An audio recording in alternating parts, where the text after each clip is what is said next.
Hi, I'm Mark, this is Mark's Tech Vlogs on YouTube, and today I'm going to bring you guys a review of the Aqara Camera Hub G5 Pro.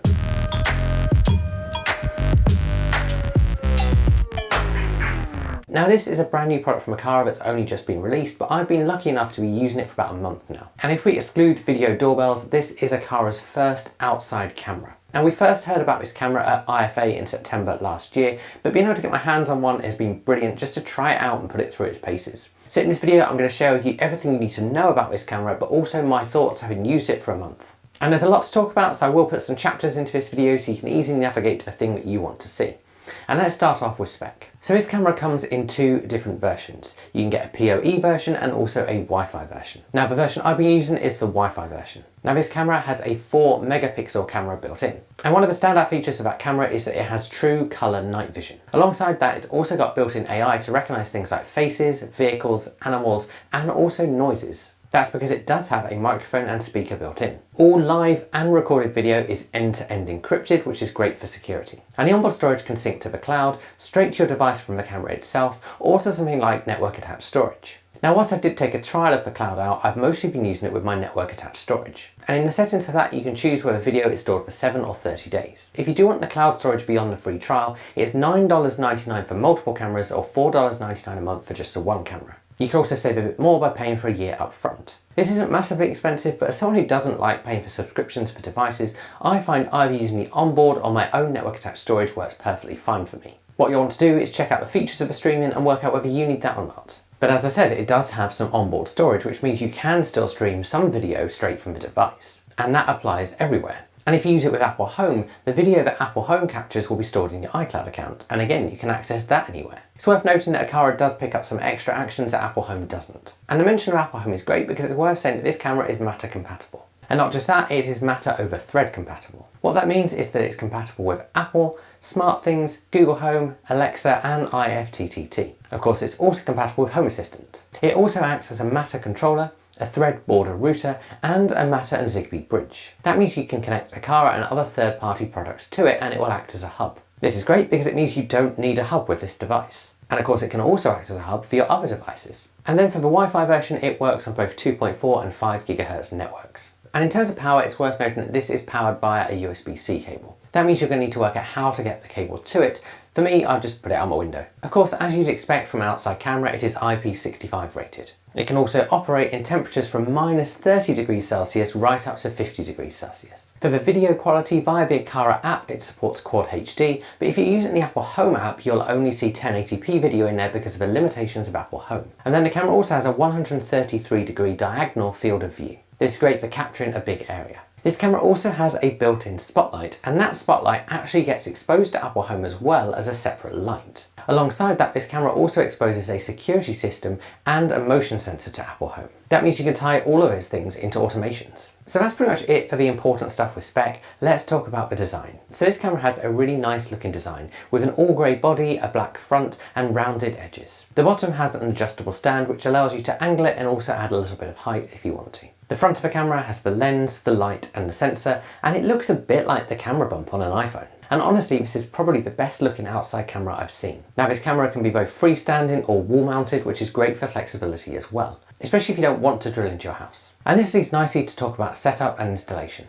So as I said, as this camera acts as a hub, you don't need a hub. So this camera is all you need to get up and running. And the first thing you're going to want to do is pair it with the Aqara app and get it all set up. That's best to do before mounting it because the last thing you want to do is have to go up a ladder and press a button. So in most cases, the first time you plug it in, you'll see the indicator light flash yellow to show that it's in pairing mode. If it's not, you'll need to remove the back panel using the included tool and just press the reset button so it lights up. It went straight into pairing mode for me, which was great. At this point, you then head into the Aqara app. You hit the plus in the top and you follow the steps to add this camera. This includes scanning the Matter QR code, which you'll find on the device itself. As part of this, you'll also add it to your third-party app of choice. So for me, that's Apple Home. Once all that's done, it's then time to mount this camera. Now it does come with screws and raw plugs, or you can just have it freestanding. To fit it, you remove the back part from the camera and just attach the mounting plate to your wall. You then attach the camera back on, tighten the screw and connect it up to power. Now how tricky this is to install is going to largely depend on where you put it. Now it's relatively easy for me because the previous owners of my house had left a hole in the outside wall that I could utilise. Alongside that, that was just below one of my upstairs windows, so I could just trail a cable through that window and close the window. Now it would be nice to see a solo accessory for this in the future, but as it does act as a kind of matter thread border router, I don't know how much power it's actually going to need and whether that would work or not. All in all, however, setup was super easy, and that's what I've come to expect from Aqara products. So let's talk about the main things you can configure in the Aqara app and the main things you can configure in the Apple Home app. So in the Aqara app, clicking through to the camera lets you easily see the live view, use the speaker, record video and take a screenshot. You also get the higher quality video in the Aqara app. There's also quick options to toggle on various features. That includes face, vehicle, package, human, lingerer, sound, animal and lens obstruction detection. You can also create associated events, although this does require a subscription. This isn't something I've tested, but it's also worth noting it doesn't stop you creating automations. For example, you could create an automation that says if your face is detected, unlock your Aqara U200. This wouldn't require that subscription. And it's great because it means the cloud subscription doesn't really limit much of what you can do. The timeline tab lets you browse through footage, including any events. You can also filter, browse by memory or cloud, and choose a date or save footage. The three dots also take you into a bigger settings menu where you can toggle things a bit more. This includes things like video settings with spotlight settings, timestamps and auto recording. You can also set it into privacy mode and schedule that as well if you wanted to. You can manage faces and vehicles here too. And then you can also choose which detection settings are on or not. Alongside that, you can choose how you want to be notified for each one. Each of these settings includes setting a zone they should cover as well, which is great if your camera covers a passageway and you don't care about people in that passageway. These settings also have sensitivity options.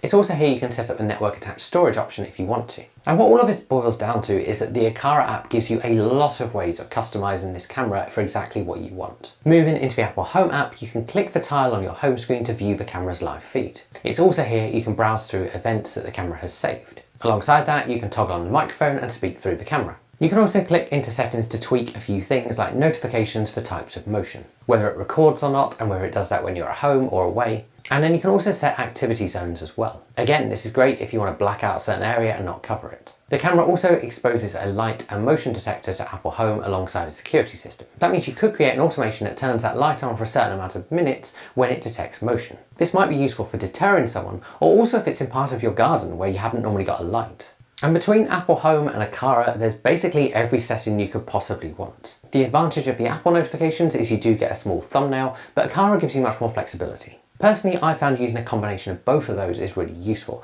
and I tend to use the Apple Home app for a quick glance and the Aqara app for more advanced things. And this leads us nicely on to say, well, what is this camera actually like to use? So firstly, video quality, as you've seen throughout this video, is really good. And because the camera is always recording, you get the whole event and not just the second after it started. The video quality is crisp and it's really clear. What's really impressive is the colour night mode, whereby it actually looks just like daytime video. And this is something that gets applied to the live feed as well, not just post-recording. One thing I have noticed is that smaller moving objects like cats are slightly blurrier in this mode. Secondly, the notifications are really good, and that's from both Apple Home and Aqara. And generally it does seem to recognise things pretty accurately. Although again, in night mode it does seem to recognise cats as people, but during the day it recognises them as animals. The lingerer mode is also really interesting, although on its default setting a little bit sensitive. That means if someone just walks past, it will think they're lingering. The trick I found with this is to adjust the amount of seconds it takes for someone to count as a lingerer. This is also most likely due to the position I've got my camera. The flexibility to tweak exactly what notifications you want, sensitivity, and even which area you want this type of notification to cover makes this really easy to personalise. And then we should talk about that AI noise detection. And this is a really interesting feature, although at the moment it's worth noting it's in beta mode. Basically what this does is the camera speaker will hear something and send you an alert. Now you can choose which type of alerts you want, so maybe you just want to hear alarms. Now in testing it, I've found that it's generally quite good with things like alarms, but if it sounds like a baby crying, it will pick up bird noise and alert that as a baby crying. Now I'm not fussed about babies crying outside, so I'll just turn that off. If you've got a baby you tend to leave outside a lot, then maybe you want to know about baby crying. And the ability to tweak which noises you get notifications for is another example of just how personalisable this camera is. And then that spotlight is useful too, because it's also pretty bright. And then the other question we have with cameras is, well, what's the speed of loading like? So let's talk about that briefly. So if you're on the same Wi-Fi network, the speed of loading is really impressive. What I'm showing you as I'm talking through this hasn't been sped up. This is just what happens when I'm on my home Wi-Fi network in the Apple Home app or the Aqara app. It's also worth noting this is quicker than my Eufy cameras and my Aqara video doorbell. The same goes when you're scrolling through previous video. It doesn't seem to take time to buffer it. When you're away from home, as you'd expect, it is slightly slower and does largely depend on the quality of your mobile internet. But it is still pretty quick. But all of that is really positive about this camera, so we should probably ask if there's any downsides. And really there's two downsides, and the things that I've mentioned previously. So the first is that when in night mode, it's still really quick at sending you notifications, but it's not quite as accurate at recognising the difference between humans and animals. Again, this is something that's powered by AI, so it'll probably improve as time goes on.